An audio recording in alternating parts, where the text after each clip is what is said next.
શ્રી વલ્લભા. જો વલ્લભને ઉદાસી નથી ગમતી. વલ્લભનો દાસ કદી ન હોય, અને હોય ઉદાસ તો ન હોય વલ્લભનો. પરમદી એક બેનનો ફોન આવ્યો, એટલે કે ઉભા રહ્યો, મારા વરને તમને કાંઈક પૂછવું છે. મેં કીધું બોલો. એટલે એના વરે મને પૂછ્યું, બિચારા નવા નવા વૈષ્ણવ થયા છે, નવા નવા ઠાકોરજી પુષ્ટ કરાવ્યા. એટલે એનું વર કે મને એવા શબ્દો નહીં આવડે. એ કે મિનતી તું પૂછ નહીં કે. એ કે એટલે બેન હજી છેક ભાદરવામાં જવાનું, તો અત્યારથી પૈસા ભરવાના જ. સમજ્યા બધાય? મને એના ભોળપણ પર હસવું ન આવ્યું. એટલે મેં કીધું ભાદરવામાં જાય ને તો 1000 થાય, અને અત્યારે આવો ને તો 500. એટલે પછી એના વરને કે અત્યારે જ ભરજો ને, પણ ડબલ ભરવાય ના કરતા. પછી મેં કીધું બેન ભાદરવા ગામ જવાનું છે, સાવલીથી 11 કિલોમીટર દૂર છે. તો એલા બેન ભાદરવામાં જાવ ને તો આવી. અત્યારે છે ને અમારા છોકરાઓની પરીક્ષા ચાલે છે. જો ભોળા હોય ને એ ઓપન હોય, એ જેવા બહાર હોય ને એવા જ અંદર હોય, અને ઘણાને ડ્યુએટ પર્સનાલિટી હોય. બોલે કાંઈક, કરે કાંઈક, પણ વલ્લભ બધાને ઓળખ્યો, મને ઓળખે ને બધાને ઓળખે. જેટલું અહીંયા બીજું બધું ભરીએ ને તો એટલું અહીંયા વલ્લભ માટે જગ્યા ઓછી રહે.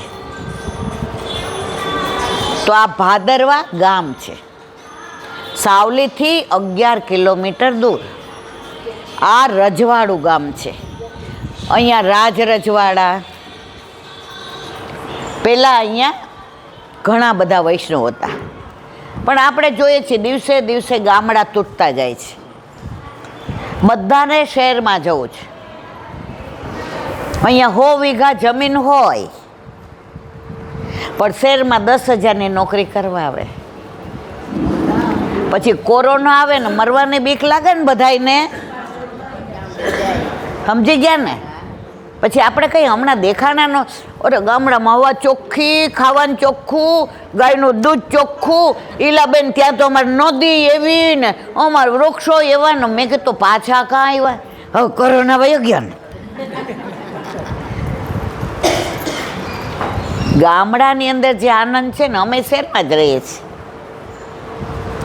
હવે આપણને બાના મળી ગયા છે કે છોકરાઓને ભણાવવા માટે થઈને, પણ જેને ભણવું હોય ને એ ગામડાના છોકરા ડૉક્ટર બને છે. મારો એક કઝિન છે, એ તાલુકા સ્કૂલમાં ભણતો હતો. અમારા ઘરે બધા પ્યોર વૈષ્ણવ, અમે બીજું કાંઈ જોયું જ નથી. અમારા ગર્ભના સંસ્કારે જે કે કૃષ્ણ એ જ અમારું સર્વસ્વ. એટલે એના મા બાપને બધાએ કહ્યું કે તમે શહેરમાં જાઓ ને તો આ છોકરો. એટલે ઓલાને કીધું, એ કે રાજુ 2-3 વર્ષ આપણે મકાન ભાડે લઈને ત્યાં રહીએ, પણ ઠાકોરજી કે બેટા એક રૂમ રસોડામાં. એ કે મમ્મી આપણે જાવું જ શું કામ? એ કે તાર ભણવા માટે થઈને. એ કે તાલુકા સ્કૂલમાં હું ફર્સ્ટ આવતો હોઉં, અમને આપણા ઠાકોરજીના એના ગાયનું દૂધ ચોખ્ખું મળે, રોજ હું ફૂલ વીણી આવું, આ તુલસીજી જો, આ અનાજ બધું બધાય ગામની ઘંટીએ દળાવવા જાય. મમ્મી આપણે કોઈ દી જાય છે? એ મારા કઝિનના મમ્મી પપ્પા જીવા ત્યાં સુધી એણે આ જ ઘંટી કરી. એણે ઠાકોરજીને ક્યારેય બહારના દળાવેલો લોટની સામગ્રી ન કરી. પછી એનું છેલ્લું વર્ષ હતું એટલે અમારા ઘરે પરીક્ષા દેવા આવ્યો. મને કે ફઈબા હું MBBS થઈશ ને તો 5 વર્ષ તો મારા ગામમાં જ રહીશ. જે તકલીફ મારા ગામવાળાએ વેઠી છે ને, હવે હું નહીં વેઠવા દઉં. MD થઈને 2 વર્ષ ગામમાં જ રહ્યો. અને તમને એની પરાકાષ્ઠા કહું, એના ભેગી એક દીકરી ભણતી હતી, એને શંકર ભગવાન જ ગમે. અને આ પ્યોર આપણી જેમ, એટલે ક્યાંય પણ જવાનું હોય તો શંકર ભગવાન મંદિર આવે એટલે આને કે, એટલે આ સરસ જઈને કે મારવાલા જાજા કરીને જય શ્રી કૃષ્ણ. કોને કે? શંકર ભગવાનને.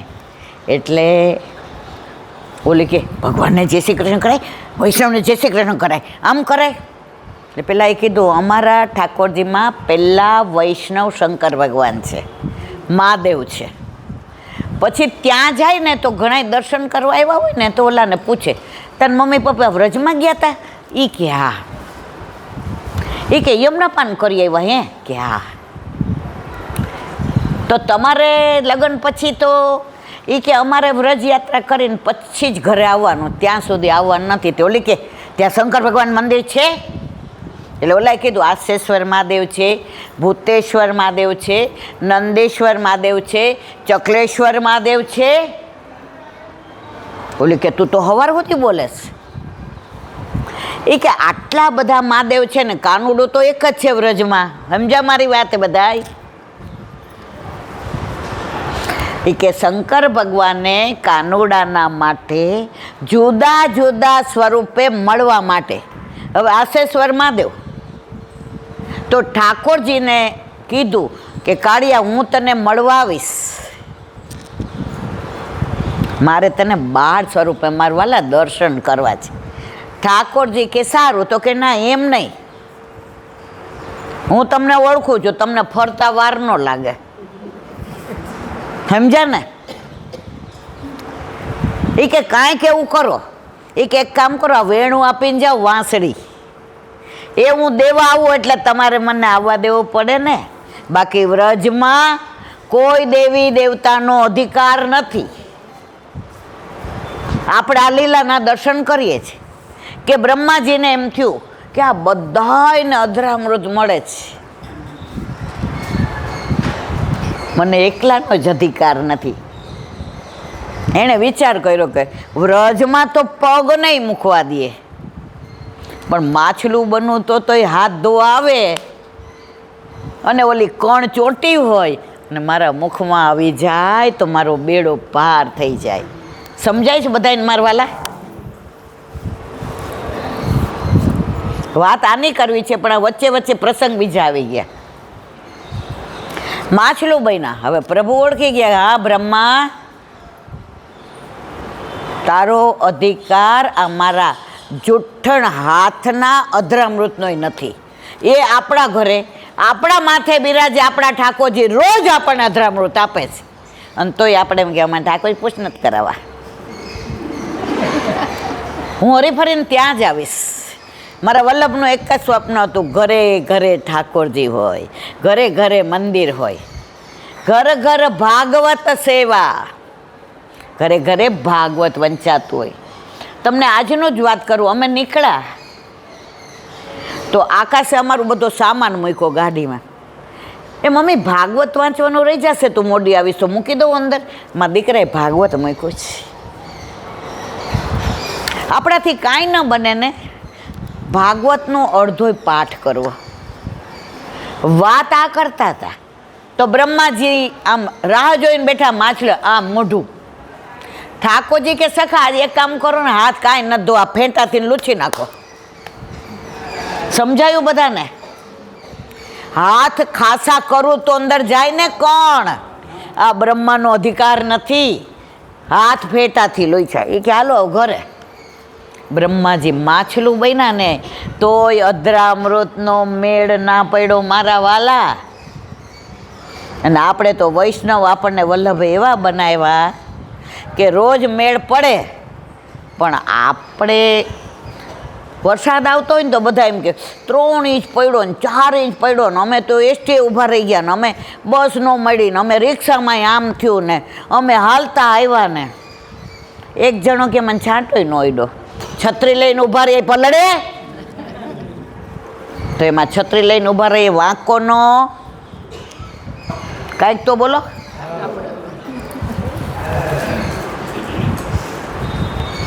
તો વાત પેલા છોકરાની કરતા હતા. એટલે પેલી એ કહ્યું તમારે આટલા બધા અમારા શંકર ભગવાન અહીંયા અને એક જ કાનુડો. ત્યારે શંકર ભગવાનને કહ્યું હું તારી વેણું લઈને તારા બાળ સ્વરૂપના વાલા દર્શન કરવા આવીશ. આ ભાગવતની લીલા બધાય જાણો જ, પણ ગોળ ગમે એટલી વાર ખાઈને તમારા વાલા ગોળો જ લાગે. ખારો લાગે, કડવો લાગે. અમારે સૌરાષ્ટ્રમાં પેલા છે ને હગાઈનું નક્કી થાય ને તો અમે ગોળ ધાણા વેચતા, હે ને, હજી વેચીએ.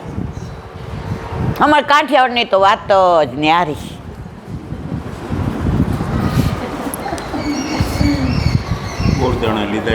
હા, દ્વારકાધીશ ભગવાન ગોકુળથી મથુરા ગયા, મથુરાથી દ્વારકા આવ્યા સૌરાષ્ટ્રમાં. પછી એની ત્રેવડ હતી કે ત્યાંથી જઈ શકે? અરે ભગવાન ભૂલો પડે ન જઈ શકે તો અમે કાઠિયાવાડી તમને બધા ન જવા દઈએ.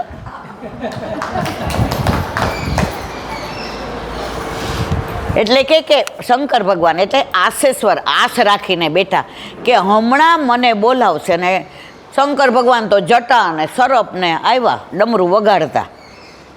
ઠાકોરજી કે મારી મામન બહાર નહીં લઈ જાય, આવા ભૂવા જતીની નજર પડી જાય. રોવા માંડ્યા. બધી ગોપીઓએ કહ્યું માં આ બાવાની નજર પડી લાગે છે. એ કે કાઢ, એને અહીંથી કાઢ. તો શંકર ભગવાન જઈને આસ લગાવીને બેઠા આસેશ્વર મહાદેવ. અને પછી ગોપીઓએ કહ્યું માં હવે હા લઈ ગયા, ઓલા બાવાને બોલાઈ આવું. ઠાકોરજી કે બાવા વિના હું છાનો રહીશ? મેં જાસ જોગી આયા, આવે છે ને જોગી લીલાનું કીર્તન. અને આવ્યા ત્યારે માએ કીધું આટલો રોવે છે તે નજર નાખી? એ કે નજર પડી ગઈ ખબર નહીં, પણ મને ઉતારતા બહુ સારી આવડે છે. માં કે લે ઉતાર દે, આમ કરીને આમ ઠાકોરજીને ઢાંકી દીધે. એ કે માં એમ ન ઉતરે, એના માટે બધી મારે વિધિ કરવી પડે. એ કે લે, એ કે વિધિ, એ કે માં એમ નહીં, એ તો મારા ખોળામાં હોવા જોઈએ. આ દીનો નાથ, બ્રહ્માંડનો નાથ, ત્રિલોકનો નાથ, પરબ્રહ્મ પરમાત્મા ઈશ્વર ભગવાન કૃષ્ણ મારી ગોદમાં આવે ને તો એવું કરી દઉં કે કોઈ દી એને કોઈની નજર ના લાગે. ગોપીઓ કે માં આપો. અને ગોદમાં આવ્યા અને વેણું લઈ આવી હતી, બાજુમાં મૂકી દીધી. કાના તે વચન નિભાવ્યું. તો દરેક ભૂતેશ્વરની લીલા છે, નંદીશ્વરની લીલા છે, ચકલેશ્વરની લીલા છે. પણ એ બધી લીલાનું અનુસંધાન અત્યારે નથી કરવું, કારણ કે આપણે અત્યારે અહીંની વાત કરવી છે. તો ઓલા બે જ ઓલાને કહ્યું કે અમારા આટલા મહાદેવ તાર કાનુડો. તે ઓલાએ જવાબ સરસ આપ્યો. એ કે આટલા મહાદેવ છે ને તો વ્રજ તો કાનુડાનો જ કહેવાય છો. સમજાયું ને બધાને? વ્રજ વાલું રે વૈકુંઠ નહીં આવું, વ્રજ આવડે ત્યાં કાન કુંવર હું ક્યાંથી લાવું, ત્યાં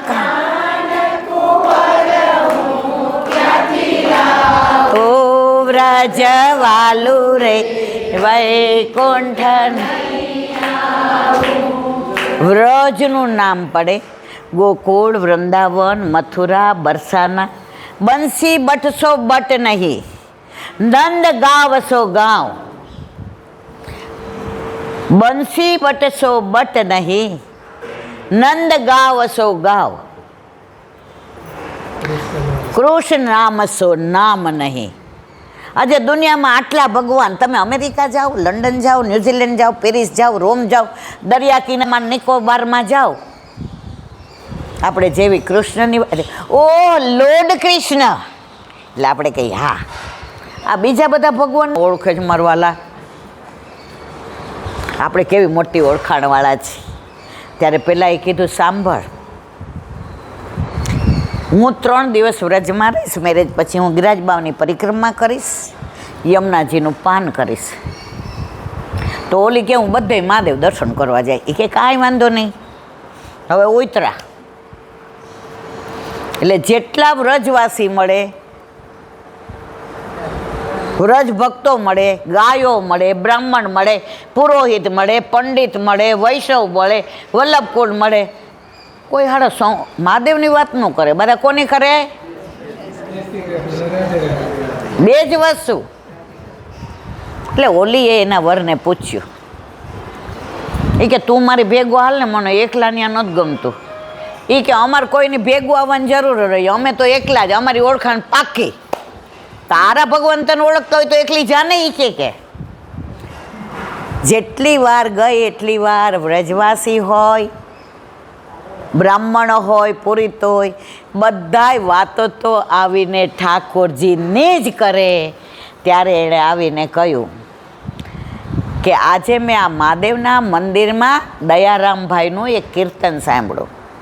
એક વર્યો શ્રી ગોપીજન દૂસરો ના. એ કે તમારો જે એકને પ્રેમ કરવાની પેલી છે ને, એના ઉપર હું તારા ઉપર ન્યોછાવર કરું. ત્યાં છોકરાએ કીધું, ફોરેનમાં 50 હારે ફરે ને લગ્ન ના કરે. અમે તો જેને પ્રેમ કર્યો એને પરણી જાય ને પછી બીજા હામું જોઈએ. ઓલા છોકરાએ ઠાકોરજીના અર્થમાં કીધું, પણ આ કોના અર્થમાં સમજી? હા. ત્યારે ઓલી રાજી થઈ ગઈ. સાંભળ, હું બ્રહ્મ સંબંધ લઈશ. મારો કહેવાનો આશય એ છે, આપણે છે ને ચેપ, ઓલા કોરોનામાં ખબર છે આપણે બાજુમાં ન બેહીએ, ઘરના ઉધરસ આવતી હોય તો આપણે એમ કહીએ જ આગા બેજો. સાચું ખોટું? મને કોરોના થયો તો પેલા રૂમમાં પોઈ હતી. પછી બધાને ફોન આવે, રીખો અંદર ન જતો, રીખો ભાભી અરે બહારથી. આ તો એ રૂમમાં જ રહેતા હતા, બહાર જતા જ નહોતા. આ મંદિરમાં વલ્લભ સામે બોલું છું. તો ચેપ કૃષ્ણનો જેને લાગી જાય ને, એ પછી બીજે જાય વાત આય ને.